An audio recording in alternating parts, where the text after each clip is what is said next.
Assalamualaikum warahmatullahi wabarakatuh. Selamat datang kembali di channel YouTube Dunia Beda, tempat di mana takdir bisa berbalik dalam sekejap mata. Bayangkan seorang ibu yang rela mengorbankan segalanya demi masa depan putri tercinta. Namun, di malam penentuan sang putri justru melarikan diri, menghancurkan semua harapan dan meninggalkan aib yang teramat dalam. Dengan hati yang remuk, ia datang untuk memohon ampunan. Tapi yang ia terima bukanlah amarah, melainkan sebuah lamaran mustahil dari pria yang seharusnya menjadi menantunya. Bagaimana mungkin ia bisa menerima cinta yang dianggap terlarang ini di atas reruntuhan kebahagiaan putrinya sendiri?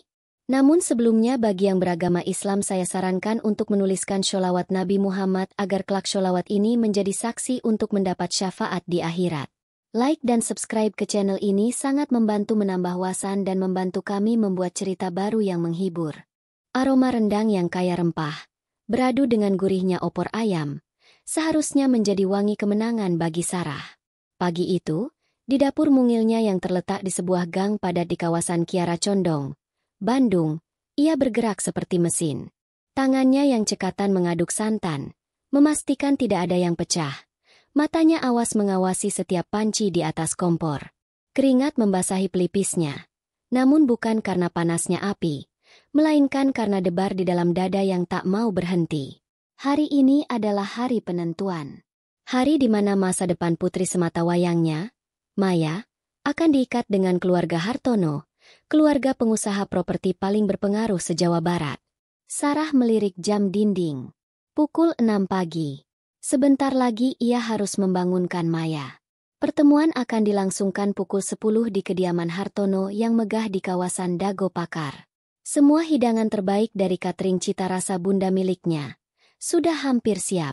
Ini bukan sekadar pesanan. Ini adalah persembahan, sebuah bukti bahwa meski berasal dari keluarga sederhana, ia bisa memberikan yang terbaik.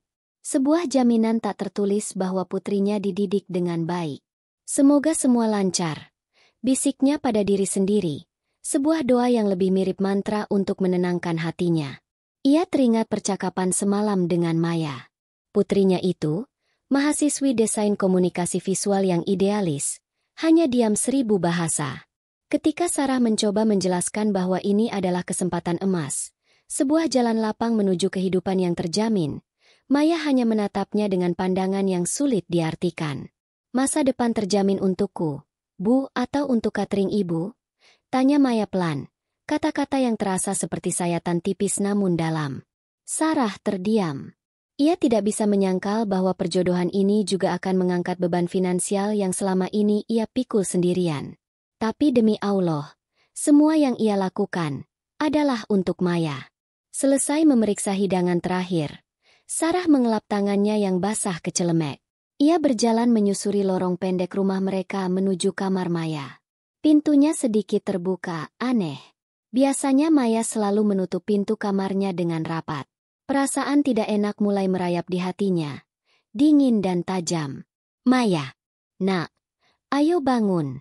Kita harus bersiap-siap. Panggil Sarah pelan sambil mengetuk pintu kayu itu.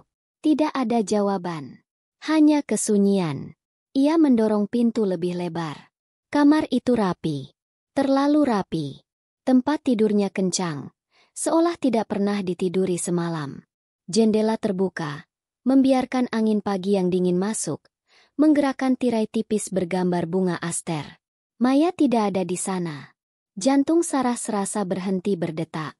Ia memanggil lagi, lebih keras. Suaranya mulai bergetar. Maya, kamu di mana? Nak, jangan bercanda. Matanya liar memindai setiap sudut ruangan. Kosong.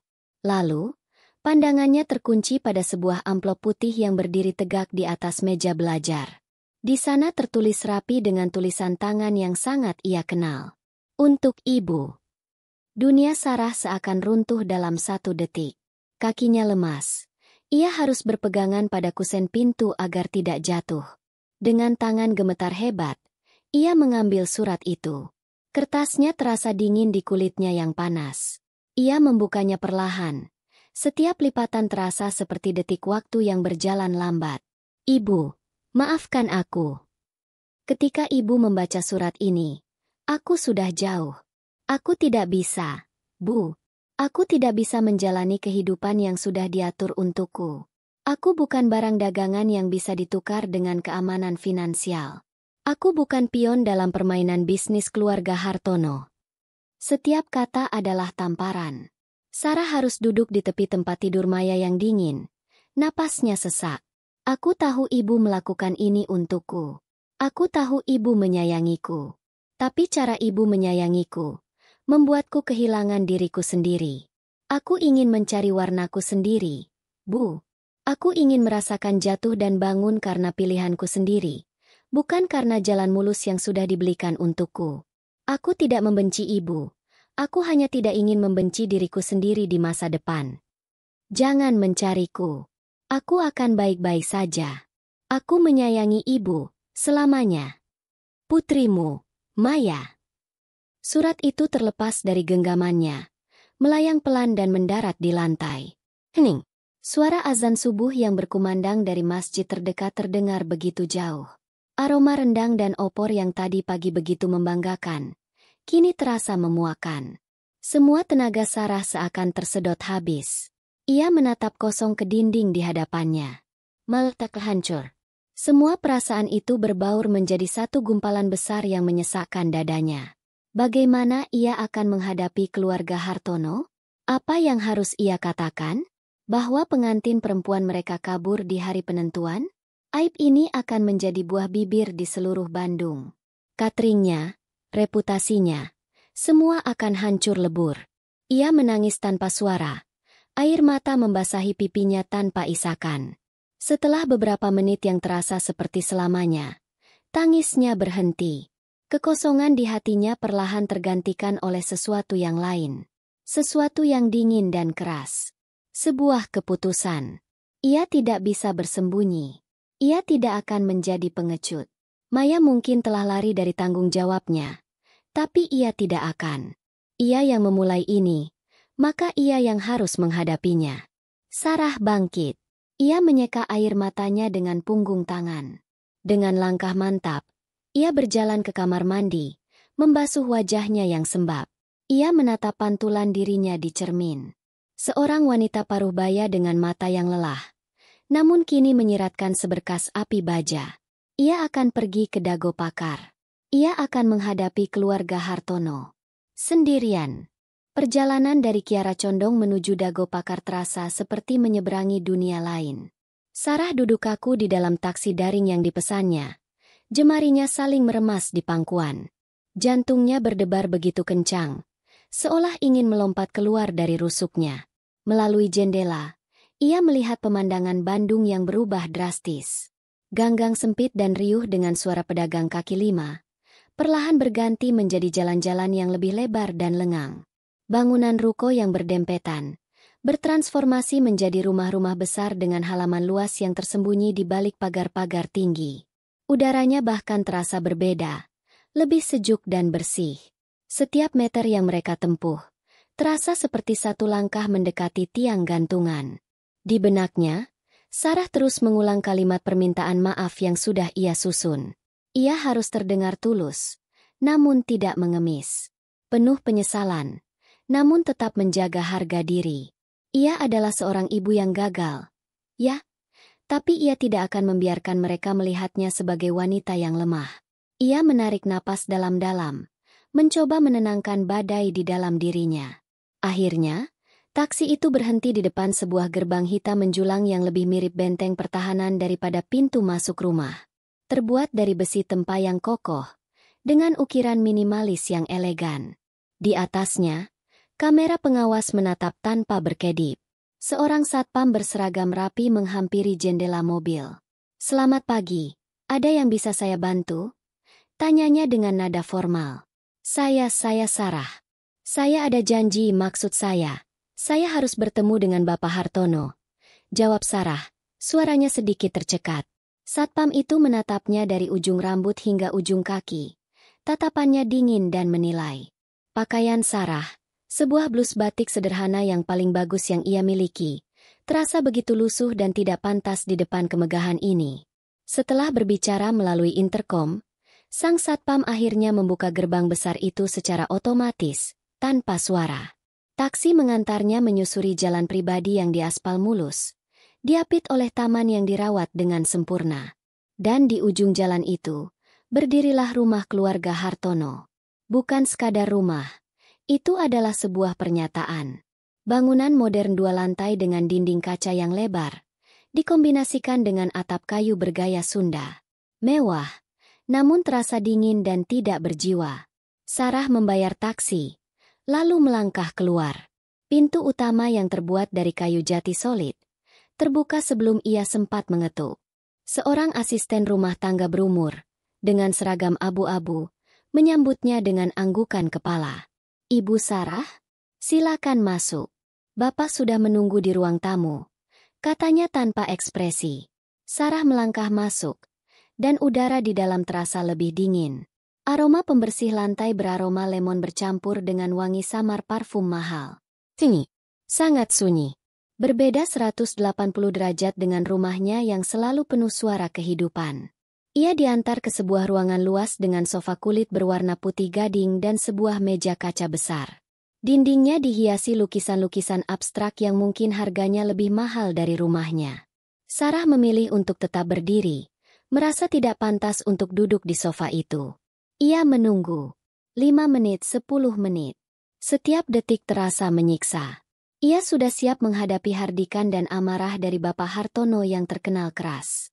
Ia sudah mempersiapkan mentalnya untuk dihina. Lalu, ia mendengar suara langkah kaki. Bukan langkah kaki yang berat dan terburu-buru seperti yang ia bayangkan, melainkan langkah yang tenang dan terukur. Sosok yang muncul dari balik koridor bukanlah Bapak Hartono yang berusia 60-an. Itu adalah seorang pria muda, mungkin akhir 20-an. Tinggi, dengan postur tegap. Ia mengenakan kemeja polo berwarna biru tua dan celana katun. Pakaian santai yang harganya pasti setara dengan biaya sewa rumah Sarah selama setahun. Wajahnya tampan, dengan garis rahang yang tegas. Namun matanya memancarkan ketenangan yang aneh. Itu pasti Adrian, calon suami Maya yang gagal. Adrian berhenti beberapa langkah di depannya. Ia tidak menunjukkan kemarahan, keterkejutan, atau emosi apapun. Wajahnya datar, matanya yang tajam seolah memindai Sarah, mencoba membaca setiap lapisan kegelisahan yang terpancar dari wajahnya. Hening yang canggung itu akhirnya dipecahkan oleh Sarah. Ia menelan ludah, mengumpulkan seluruh keberaniannya. "Selamat pagi, Pak Adrian," mulainya. Suaranya bergetar namun ia memaksakannya untuk tetap jelas. "Saya Sarah, ibunda dari Maya. Saya datang ke sini untuk meminta maaf. Secara pribadi." Adrian masih diam, hanya menatapnya. Saya tidak tahu harus berkata apa. Apa yang dilakukan putri saya adalah sebuah kesalahan besar. Sebuah aib yang tidak termaafkan. Saya sebagai ibunya, saya mengambil tanggung jawab penuh. Saya mohon maaf, saya benar-benar minta maaf atas nama keluarga kami." Sarah menundukkan kepalanya, tidak sanggup menatap mata pria itu lebih lama. Ia siap menerima badai, tapi badai itu tidak datang. "Silakan duduk, Bu Sarah," kata Adrian. Suaranya dalam dan tenang. Mengejutkan. Sarah ragu-ragu, namun akhirnya duduk di tepi sofa kulit yang terasa dingin itu. Adrian duduk di seberangnya, tubuhnya bersandar dengan santai. "Saya sudah tahu," katanya singkat. "Ayah saya sedang dalam perjalanan bisnis ke Singapura. Beliau menyerahkan masalah ini kepada saya." Sarah kembali menegang. Diserahkan kepadanya? Untuk apa? Untuk memutuskan hukuman apa yang pantas untuk keluarga mereka? "Saya tidak akan marah kepada Anda," lanjut Adrian, seolah bisa membaca pikiran Sarah. "Saya juga tidak akan menyalahkan putri Anda. Setiap orang berhak atas jalan hidupnya sendiri." Pernyataan itu membuat Sarah bingung. Ini di luar skenario yang ia bayangkan. Tidak ada teriakan, tidak ada ancaman. Saya sudah menyiapkan semua hidangan untuk pertemuan hari ini. Sebagai tanda permintaan maaf saya bisa." "Tidak perlu," potong Adrian, namun tidak dengan kasar. "Saya menghargai niat baik Anda. Tapi itu tidak perlu. Ia menatap lurus ke mata Sarah. Yang saya hargai adalah kedatangan Anda ke sini. Anda tidak bersembunyi. Anda tidak mengirim orang lain. Anda datang sendiri. Itu membutuhkan keberanian. Sarah tidak tahu harus merespon apa. Pujian itu terasa aneh di tengah situasi ini. Setelah hening beberapa saat, Adrian bangkit. Anda boleh pulang, Bu Sarah. Anggap saja masalah ini selesai. Begitu saja? Selesai? Sarah merasa lebih bingung dari sebelumnya. Ia bangkit, mengangguk kaku, lalu berjalan keluar dari ruangan itu seperti orang linglung. Sepanjang perjalanan pulang, otaknya terus memutar ulang pertemuan singkat itu. Ketenangan Adrian, tatapan matanya, kata-katanya semua terasa janggal. Malam harinya, saat Sarah sedang duduk sendirian di ruang tengah rumahnya yang kini terasa begitu kosong, ditemani secangkir teh hangat yang sudah dingin, terdengar ketukan di pintu. Bukan ketukan tetangga yang biasa. Ketukan itu pelan, sopan, namun tegas. Dengan ragu, ia berjalan dan membuka pintu. Jantungnya nyaris berhenti untuk kedua kalinya hari itu. Di bawah cahaya lampu terasnya yang remang-remang, berdiri Adrian. Ia sudah berganti pakaian, kini mengenakan kemeja linen berwarna putih yang membuatnya tampak lebih santai, namun auranya yang berkuasa tetap terasa. Di belakangnya, terparkir sebuah sedan Eropa hitam yang tampak sangat kontras dengan jalanan gang yang becek karena gerimis. Pak Adrian, ada apa? Apa ada masalah? Tanya Sarah panik. Adrian menggeleng pelan. Matanya menatap lurus ke dalam mata Sarah. Lebih intens dari pertemuan mereka tadi pagi. Saya tidak bisa berhenti memikirkan pertemuan kita tadi pagi, Bu Sarah. Katanya pelan, suaranya dalam dan serius. Saya sudah membuat keputusan. Keputusan? Bisik Sarah. Adrian mengambil satu langkah maju, memperpendek jarak di antara mereka. Saya tidak marah anak Anda pergi. Sejujurnya, saya lega. Perjodohan itu bukan keinginan saya. Ulangnya, menggemakan kata-kata yang sama dari tadi pagi, namun dengan nada yang berbeda. Tapi setelah bertemu Anda, saya menemukan apa yang sebenarnya saya cari. Ia berhenti sejenak, membiarkan kata-katanya menggantung di udara malam yang dingin. Saya tidak ingin menikahi putri Anda. Saya ingin menikahi Anda. Waktu seolah berhenti di gang sempit kiara condong itu. Suara jangkrik dan deru motor yang lewat di kejauhan mendadak lenyap dari pendengaran Sarah. Yang ada hanya sosok Adrian yang berdiri di ambang pintunya, dan kalimatnya yang mustahil, yang menggema di udara malam yang lembab. Menikahi Anda. 3 kata itu terasa seperti lelucon paling kejam yang pernah ia dengar. Tawa serak dan kering keluar dari bibir Sarah. Tawa yang tidak memiliki sedikit pun unsur kebahagiaan. Pak Adrian, Anda pasti sangat terpukul karena putri saya kabur. Katanya. Suaranya tajam dan gemetar karena amarah yang tiba-tiba meluap. Tapi menjadikan saya, ibunya, sebagai bahan olokan sebagai pelampiasan itu sudah keterlaluan. Ini bukan olokan, balas Adrian. Nadanya tetap tenang, namun matanya menyiratkan keseriusan yang membuat Sarah merinding. Saya tidak pernah seserius ini seumur hidup saya. Serius? Anda menyebut ini serius? Sarah maju selangkah. Kini ia yang memperpendek jarak. Amarah memberinya keberanian. Anda tahu siapa saya? Saya 45 tahun. Saya bisa menjadi ibu Anda. Putri saya, Maya. Dia adalah wanita yang seharusnya Anda nikahi. Dan Anda datang ke sini, ke rumahnya, untuk melamar ibunya? Di mana akal sehat Anda? Ini penghinaan. Justru sebaliknya, sahut Adrian. Ini adalah bentuk penghormatan tertinggi saya. Penghormatan. Sarah menggelengkan kepalanya tak percaya. Omong kosong. Bu Sarah, panggil Adrian. Suaranya melembut. Tadi pagi, saat Anda datang ke rumah saya tidak melihat seorang ibu yang gagal. Saya melihat seorang wanita yang menelan harga dirinya untuk menanggung kesalahan anaknya. Saya melihat martabat dalam permohonan maaf Anda. Saya melihat kekuatan dalam mata Anda yang lelah. Saya sudah bertemu banyak wanita seusia putri Anda, mereka cantik, mereka berpendidikan, tapi mereka kosong. Mereka ingin dibimbing, dibentuk. Saya tidak butuh itu. Saya butuh partner. Seorang rekan diskusi yang sepadan. Dan saya melihat itu semua dalam diri Anda pagi tadi. Penjelasan itu, yang begitu lancar dan logis, membuat lidah Sarah keluh. Amarahnya sedikit surut, digantikan oleh kebingungan yang pekat. Ia menatap Adrian, mencari tanda-tanda kebohongan, mencari secercah niat buruk di matanya, tapi ia tidak menemukan apapun. Hanya keseriusan yang ganjil. Itu tidak masuk akal, bisik Sarah, lebih pada dirinya sendiri. Dunia akan berkata apa?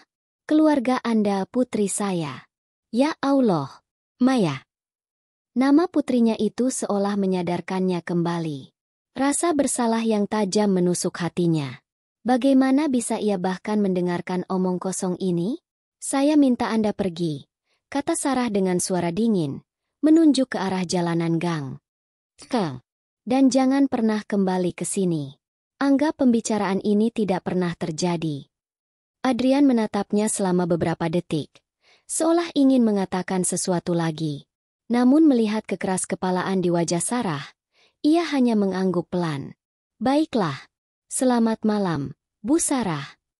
Lalu ia berbalik, melangkah masuk ke dalam mobilnya yang mewah, dan menghilang di tikungan gang, meninggalkan Sarah yang berdiri gemetaran di ambang pintu, dengan jantung yang berdebar tak karuan.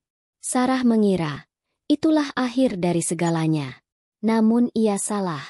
3 hari kemudian, seorang kurir mengantarkan sebuah paket persegi panjang untuknya.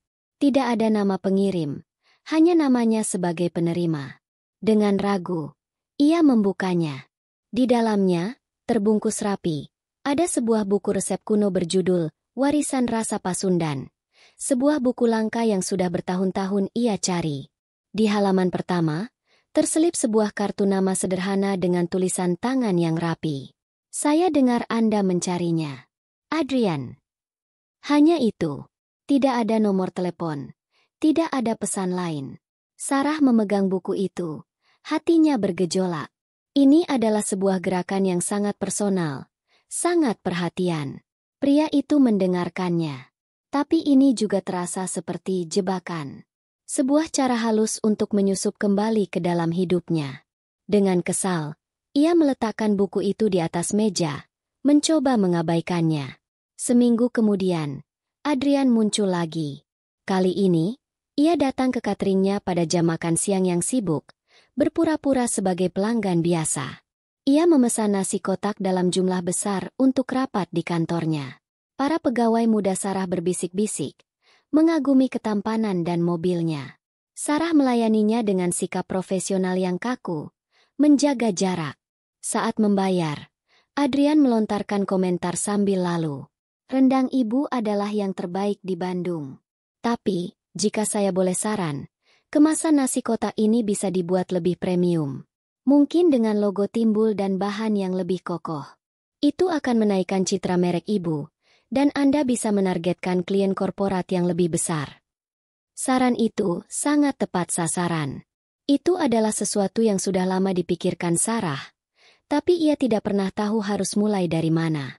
Adrian tidak hanya memberinya saran, ia juga menyebutkan nama sebuah percetakan di Jalan Pagarsih yang bisa mengerjakannya dengan harga bagus. Lagi-lagi, Adrian pergi begitu saja setelahnya, meninggalkan Sarah dengan pikirannya yang semakin kalut. Pria ini tidak menerornya.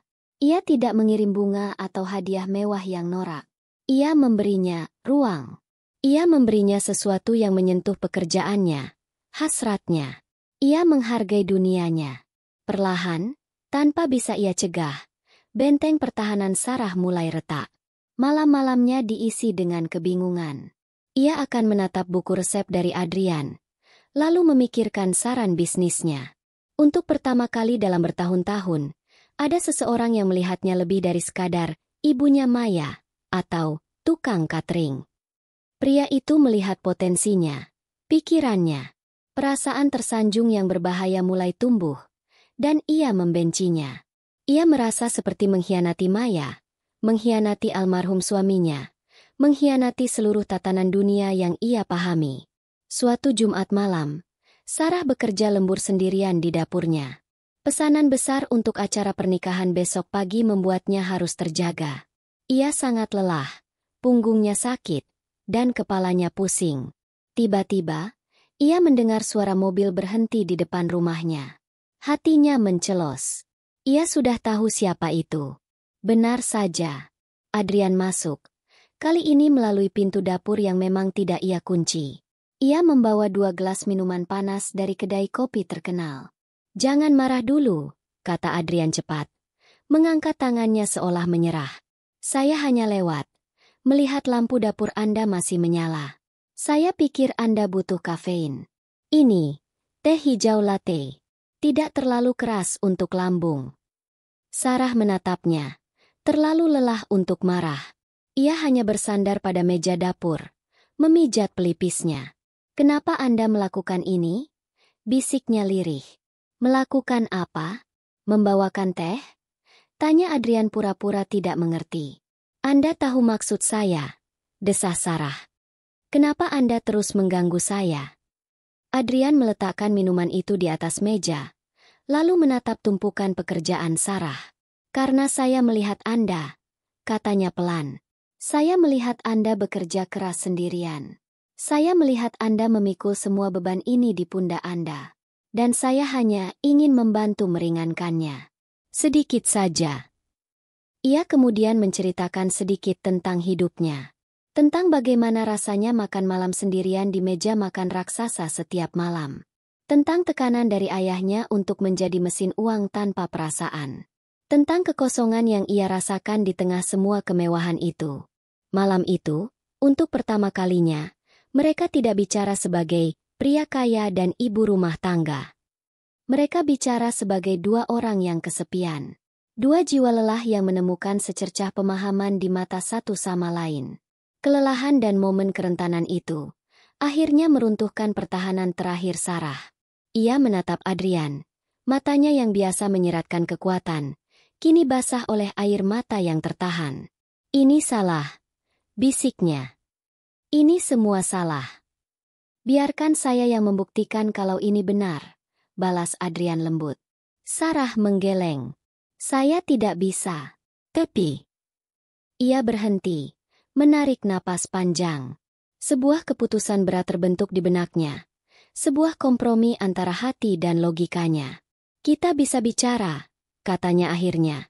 Suaranya nyaris tak terdengar. "Tapi tidak lebih. Dan jauh dari mata semua orang. Jauh dari dunia ini." Kesepakatan itu, jauh dari mata semua orang, terasa seperti perjanjian terlarang yang diucapkan dalam bisikan. Dan begitulah hubungan mereka dimulai. Bukan dengan makan malam di restoran mewah atau kencan di tempat umum. Dunia mereka adalah ruang-ruang tersembunyi. Terkadang, Adrian akan datang ke rumah Sarah jauh setelah tengah malam, ketika Gang Kiara Condong sudah tertidur lelap. Mereka akan duduk di dapur yang remang-remang, di antara wangi sisa bumbu dan aroma kopi hitam, berbicara berjam-jam tentang hal-hal yang tidak pernah mereka bicarakan dengan orang lain. Sarah bercerita tentang almarhum suaminya, tentang perjuangannya membangun usaha catering dari nol, tentang mimpinya yang terkubur untuk membuka sebuah restoran kecil. Adrian, di sisi lain, membuka lapisan dunianya yang tampak sempurna. Ia bercerita tentang tekanan untuk menjadi penerus yang sempurna, tentang hobinya pada fotografi arsitektur yang ia sembunyikan dari ayahnya, tentang bagaimana ia merasa lebih menjadi aset perusahaan daripada seorang anak. Tempat pertemuan favorit mereka adalah mobil Adrian. Ia akan menjemput Sarah di sebuah titik yang agak jauh dari rumahnya. Lalu mereka akan berkendara tanpa tujuan. Seringkali, mereka berakhir di Punclut, kawasan perbukitan di utara Bandung. Dari sana, mereka bisa melihat kelip lampu kota yang terhampar seperti permadani bintang di bawah mereka. Di dalam kepompong sunyi mobil itu, dikelilingi kegelapan, mereka bisa menjadi diri mereka sendiri. Sarah bisa tertawa lepas, sesuatu yang sudah lama tidak ia lakukan. Adrian bisa melepaskan topengnya sebagai pewaris yang dingin, dan menunjukkan sisi hangatnya yang tak terduga. Perlahan tapi pasti, Sarah merasakan perubahan dalam dirinya. Pagi hari tidak lagi terasa seberat sebelumnya. Ada senyum tipis yang kadang terbit di bibirnya tanpa ia sadari saat mengaduk adonan. Ia mulai memperhatikan kembali penampilannya, memilih baju dengan warna yang sedikit lebih cerah. Salah seorang pegawainya, gadis muda bernama Rini, pernah nyeletuk. Ibu kelihatannya seneng terus sekarang. Lagi ada yang bikin bahagia. Ya, Bu? Godanya. Sarah hanya tersenyum simpul. Namun hatinya berdebar kencang karena takut. Kebahagiaan ini terasa seperti barang curian. Setiap kali ia merasa senang berada di dekat Adrian, bayangan wajah Maya akan melintas, dan rasa bersalah akan mencengkeramnya erat. Ia bahagia. Ya, tapi kebahagiaan ini dibangun di atas pondasi yang rapuh dan terlarang. Dan sekecil apapun rahasia disimpan di kota seperti Bandung, selalu ada celah untuknya merembes keluar. Suatu malam, tetangga sebelah rumahnya yang sedang begadang, tanpa sengaja melihat sebuah sedan hitam mewah berhenti di ujung gang, dan melihat Sarah masuk ke dalamnya. Di lain waktu, Rini, pegawainya, melihat Adrian mengantarkan langsung pesanan makan siangnya ke sebuah kantor arsitek kecil, tempat Adrian sering menghabiskan waktu untuk hobinya, dan melihat bagaimana cara Adrian menatap bosnya itu. Gosip pun mulai berembus, pelan seperti angin sepau-sepau. Dari mulut ke mulut di antara para tetangga, di antara para pegawai catering. Bu Sarah, katanya lagi deket sama pria kaya. Katanya sih, yang mobilnya bagus itu. Bukannya itu. Calonnya Teh Maya dulu ya. Gema di lorong sunyi itu, akhirnya menemukan jalan keluar. Melalui media sosial, melalui pesan singkat. Seorang teman lama Maya di Bandung, yang mendengar desas-desus itu, mengiriminya sebuah pesan. Mei, lo di mana? Ada gosip aneh nih di sini. Katanya nyokap lo lagi deket sama si Adrian Hartono. Beneran? Di kamar kosnya yang sempit dan pengap di Jakarta, Maya membaca pesan itu berulang kali. Tangannya gemetar. Gosip. Pasti cuma gosip, pikirnya. Ibunya tidak mungkin melakukan itu. Tapi benih keraguan sudah ditanam. Kehidupannya di Jakarta tidak seindah yang ia bayangkan. Uang tabungannya menipis, pekerjaan paruh waktunya melelahkan, dan rasa rindu pada kenyamanan rumah seringkali menyiksanya di malam hari. Pesan itu menjadi pemantiknya. Dengan sisa uang yang ia punya, ia membeli tiket kereta dan pulang ke Bandung keesokan harinya, tanpa memberitahu siapapun. Sore itu, Sarah baru saja selesai berbicara dengan Adrian di telepon. Sebuah percakapan ringan yang membuatnya tersenyum. Ia merasa sedikit pusing karena kelelahan, tapi hatinya hangat. Ia sedang menyeduh teh di dapur ketika mendengar pintu depan dibuka. Ia mengira itu adalah Rini yang kembali untuk mengambil barang yang tertinggal. Rin, tolong sekalian. Kalimatnya terputus. Sosok yang berdiri di ambang pintu dapur bukanlah Rini. Itu Maya. Putrinya tampak lebih kurus. Rambutnya sedikit berantakan, dan matanya memancarkan kelelahan dan kemarahan yang dingin. Maya, bisik Sarah, cangkir teh di tangannya nyaris terlepas. Kamu pulang, nak. Kenapa? Ibu kaget aku pulang. Balas Maya sinis, suaranya serak. Takut aku mengganggu kebahagiaan baru ibu. Jantung Sarah serasa diremas. Apa maksudmu, sayang? Ibu senang kamu pulang. Alhamdulillah kamu baik-baik saja. Aku tidak baik-baik saja, bentak Maya. Suaranya meninggi.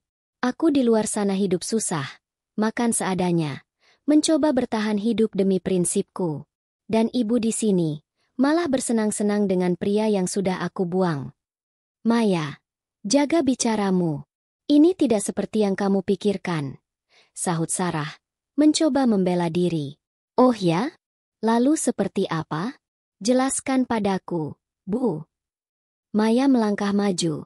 Matanya berkaca-kaca karena amarah dan luka. Semua orang di sini membicarakannya. Tentang janda pemilik catering yang berhasil menggaet anak orang terkaya di kota. Tentang ibu yang merebut calon menantunya sendiri. Aku lari dari perjodohan itu agar ibu tidak perlu mengorbankan aku. Agar aku tidak menjadi beban.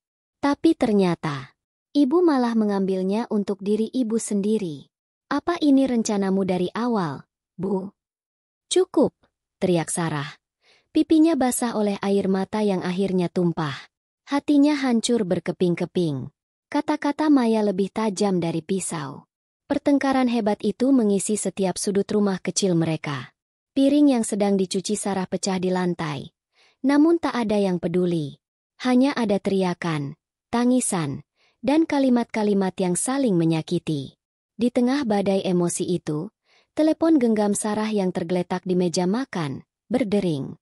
Nama yang tertera di layar adalah nomor tidak dikenal. Sarah biasanya akan mengabaikannya. Tapi saat itu, seolah didorong oleh insting, ia mengangkatnya. Ia perlu jeda dari pertengkaran ini. Sedetik pun jadilah. Halo? Sapanya dengan suara serak karena menangis. Hening sejenak di seberang sana. Lalu, terdengar suara seorang pria. Suara yang berat, dingin, dan penuh otoritas yang membuat tulang punggung Sarah seketika terasa beku. Apa saya bicara dengan Ibu Sarah? Iya. Dengan siapa saya bicara? Saya Hartono. Hanya satu kata itu. Tapi Sarah langsung tahu. Itu adalah suara sang raja. Ayah Adrian. Ada sesuatu yang sangat penting yang harus kita bicarakan. Tentang putra saya dan Anda. Suara dingin Bapak Hartono di telepon terasa seperti vonis mati. Ia tidak meminta.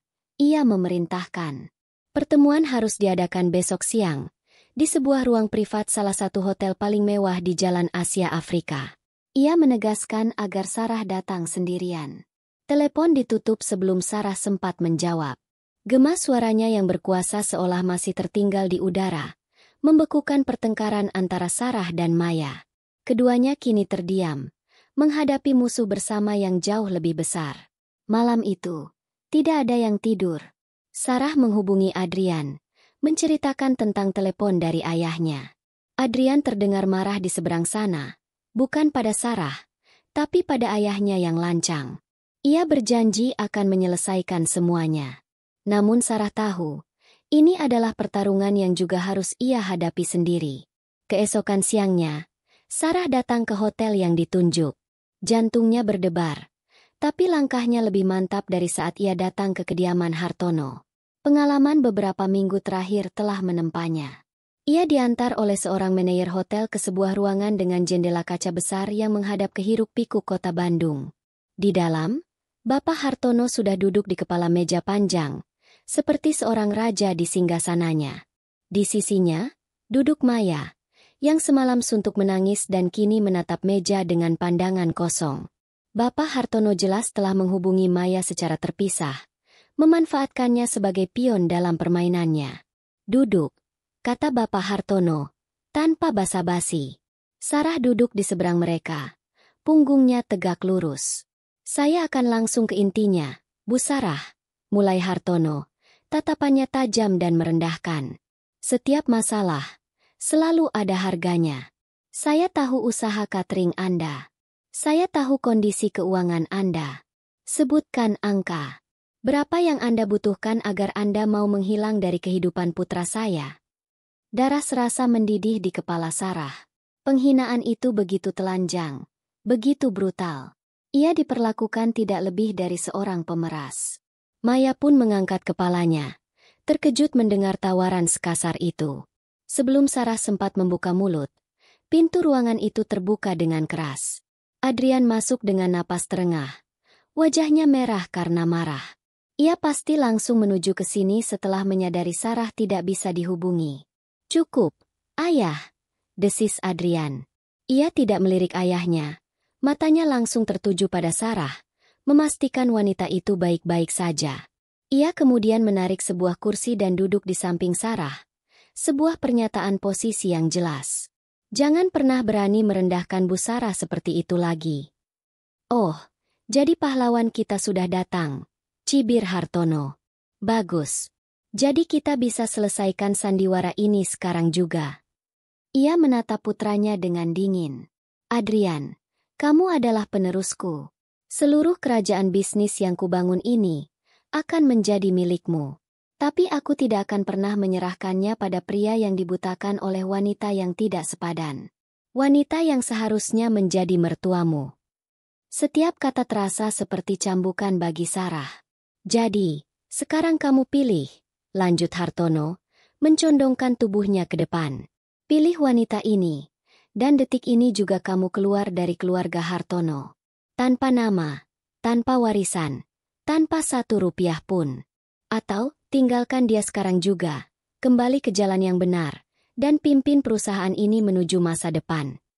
Ultimatum itu menggantung di udara yang tegang. Semua mata tertuju pada Adrian. Inilah pertaruhan terbesar dalam hidupnya. Sarah menahan napas. Hatinya sakit untuk Adrian. Ia tidak ingin menjadi penyebab hancurnya hubungan anak dan ayah. Maya menatap Adrian dengan pandangan yang rumit. Ia melihat pria yang dulu menolaknya. Pria yang ia anggap dingin dan tak berperasaan. Kini pria itu berada di ambang kehilangan segalanya demi ibunya. Sesuatu di dalam diri Maya mulai retak. Ia melihat ketulusan yang murni pada Adrian. Sesuatu yang tidak pernah ia lihat sebelumnya. Ia kemudian menatap ayahnya sendiri yang tidak ada di sana. Lalu beralih pada Bapak Hartono yang menganggap cinta bisa dibeli dengan uang. Dan ibunya yang menahan semua hinaan dengan diam yang bermartabat.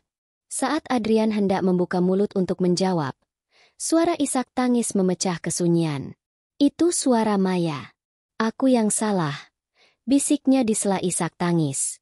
Semua orang menoleh padanya. Aku yang salah, ulang Maya. Lebih keras, air mata membanjiri wajahnya. Ia menatap ibunya, lalu Adrian, lalu Bapak Hartono. Aku lari bukan karena aku benci perjodohan ini. Maksudku, ya, aku benci, tapi bukan itu alasan utamanya. Ia menarik napas dalam-dalam. Aku lari, karena aku takut. Aku takut tidak akan pernah cukup baik untuk keluarga Hartono. Aku takut tidak akan sepintar Adrian. Tidak akan seanggun yang diharapkan. Aku takut menjadi bayang-bayang. Aku merasa tidak pantas. Pengakuan itu mengejutkan semua orang. Dan aku marah pada ibu. Lanjutnya, kini menatap lurus pada Sarah. Bukan karena ibu merebutnya. Aku marah.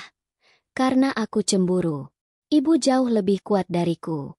Saat aku hanya bisa lari dari masalah, ibu menghadapinya sendirian. Ibu berani menemukan kebahagiaan. Sementara aku hanya bisa menyalahkan orang lain atas ketakutanku sendiri. Maafkan aku, Bu. Maafkan aku. Pengakuan tulus Maya terasa seperti kunci yang membuka belenggu di hati Sarah. Beban rasa bersalah yang selama ini menghimpitnya terangkat seketika. Momen itu juga memperkuat keputusan Adrian. Ia meraih tangan Sarah di atas meja, menggenggamnya erat. Ia menatap ayahnya, tidak lagi dengan amarah, tapi dengan ketenangan yang mantap. Ayah sudah dengar jawabanku, kata Adrian. Aku memilih dia. Aku memilih Sarah. Aku akan membangun hidupku sendiri, dari nol, bersama wanita yang aku hormati dan cintai. Simpan saja warisan ayah. Aku lebih memilih memiliki harga diri daripada memiliki semua itu. Kini, semua mata beralih pada Sarah. Bapak Hartono menatapnya dengan geram, seolah ialah penyihir yang telah mengguna-guna putranya. Maya menatapnya dengan penuh penyesalan. Dan Adrian menatapnya dengan cinta dan kepercayaan penuh. Didorong oleh kekuatan dari pengakuan Maya dan pengorbanan Adrian, Sarah akhirnya menemukan suaranya. Ia berdiri, menarik tangannya dari genggaman Adrian, bukan untuk menjauh, tapi untuk berdiri di atas kakinya sendiri. Ia menatap lurus pada Bapak Hartono yang angkuh. Bapak Hartono, mulainya, suaranya tenang, jelas, dan tidak bergetar sedikit pun. Anda salah. Saya tidak butuh uang Anda. Saya tidak pernah menginginkannya. Yang saya inginkan selama ini hanyalah kebahagiaan untuk putri saya. Tapi saya sadar, kebahagiaan tidak bisa diatur atau dibeli. Putra Anda, lanjutnya sambil melirik Adrian dengan senyum lembut, telah menunjukkan pada saya apa arti partnership yang tulus. Dan putri saya, ia menatap Maya dengan mata yang hangat, telah menunjukkan pada saya apa arti keberanian untuk mengakui kesalahan. Jadi, terima kasih atas tawaran Anda, pungkas Sarah. Tatapannya kembali dingin dan menusuk ke arah Bapak Hartono. Tapi kebahagiaan putra Anda dan kebahagiaan keluarga saya, nilainya jauh lebih tinggi dari angka berapapun yang bisa Anda tulis di atas cek. Kami akan pergi sekarang. Sarah berbalik, mengulurkan satu tangannya pada Maya, dan tangan lainnya pada Adrian. Meninggalkan Bapak Hartono yang duduk terdiam di singgasananya, dikalahkan bukan oleh kekuatan uang atau kekuasaan, melainkan oleh sesuatu yang tidak pernah ia pahami, martabat dan cinta. Keluar dari ruangan privat itu, terasa seperti melangkah keluar dari medan perang. Bertiga, Sarah, Adrian, dan Maya, berjalan menyusuri koridor hotel yang mewah dalam keheningan yang aneh. Tidak ada yang berbicara di dalam lift yang meluncur turun dengan mulus. Maya sesekali melirik ibunya, lalu Adrian. Matanya masih sembab namun kini ada kelegaan di sana. Adrian tidak melepaskan genggaman tangannya dari tangan Sarah, seolah memberikan kekuatan tanpa kata. Mereka tidak langsung pulang. Seolah mengerti bahwa mereka semua butuh ruang untuk bernapas. Adrian mengemudikan mobilnya ke arah Taman Hutan Raya Juanda. Di sana, di bawah kerimbunan pohon-pohon pinus yang menjulang, di tengah sejuknya udara pegunungan, mereka duduk di sebuah bangku kayu yang menghadap ke lembah. Untuk pertama kalinya, mereka bertiga duduk bersama. Bukan sebagai ibu, anak, dan calon menantu yang gagal, melainkan sebagai tiga orang yang baru saja selamat dari badai. Maya adalah yang pertama memecah keheningan.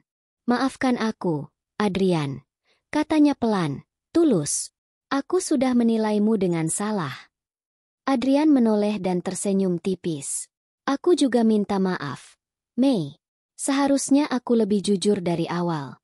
Kita berdua adalah korban dari rencana yang bukan milik kita." Lalu, Maya memeluk ibunya dengan erat.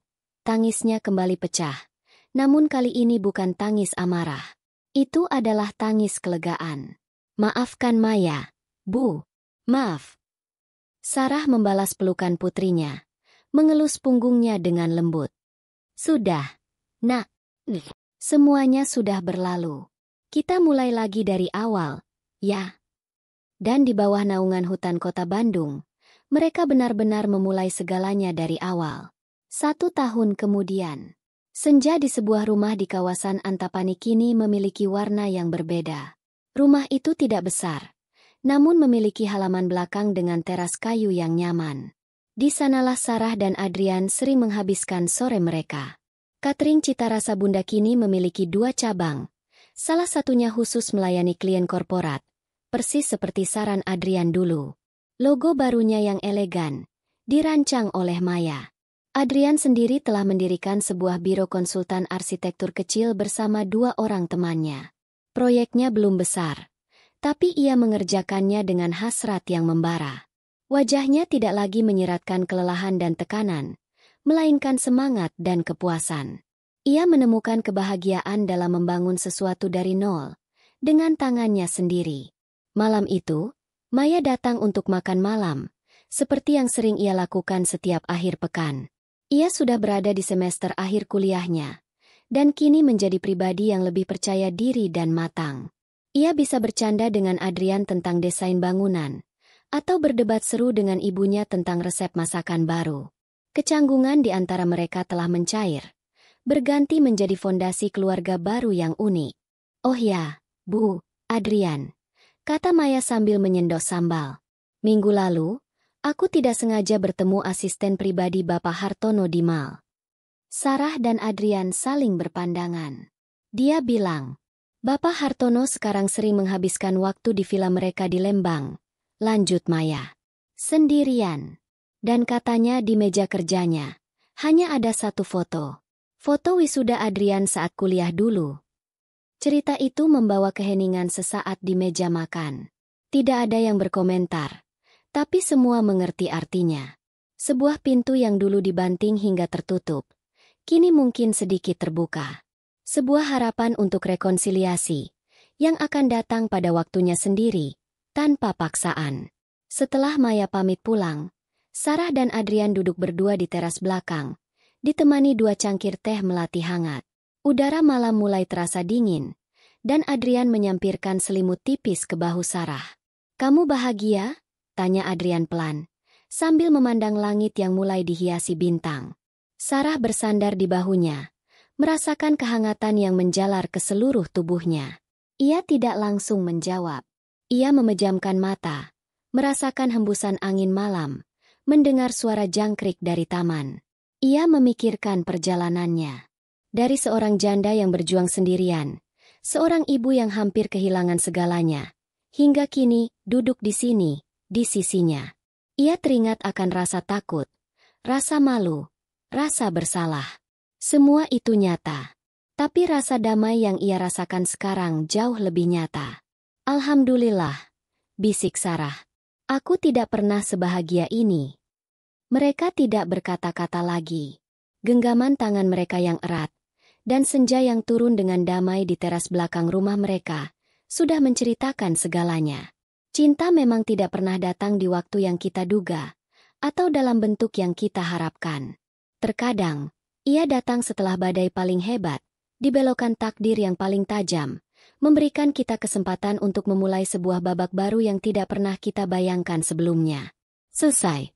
Terima kasih sudah mendengarkan kisah Garis Takdir yang Berbelok dari awal hingga akhir. Cerita ini mengajarkan kita beberapa hikmah. Bahwa cinta sejati tidak pernah memandang usia, status sosial, ataupun masa lalu. Ia datang kepada mereka yang memiliki hati yang tulus.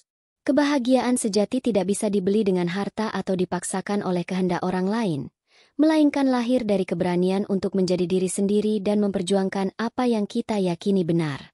Dan yang terpenting, setiap orang berhak mendapatkan kesempatan kedua untuk menemukan kebahagiaan, tidak peduli seberapa rumit jalan yang harus mereka tempuh. Bagaimana pendapat kalian tentang akhir cerita ini?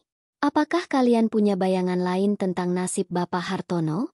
Kami ingin sekali mendengar pendapat kalian. Tuliskan komentar kalian di bawah ya. Jika kalian menikmati kisah ini, jangan lupa untuk menekan tombol like dan bagikan cerita ini kepada teman-teman kalian. Dan tentu saja, tekan tombol subscribe serta nyalakan lonceng notifikasinya, agar kalian tidak ketinggalan cerita-cerita menarik lainnya dari kami. Sampai jumpa di kisah selanjutnya.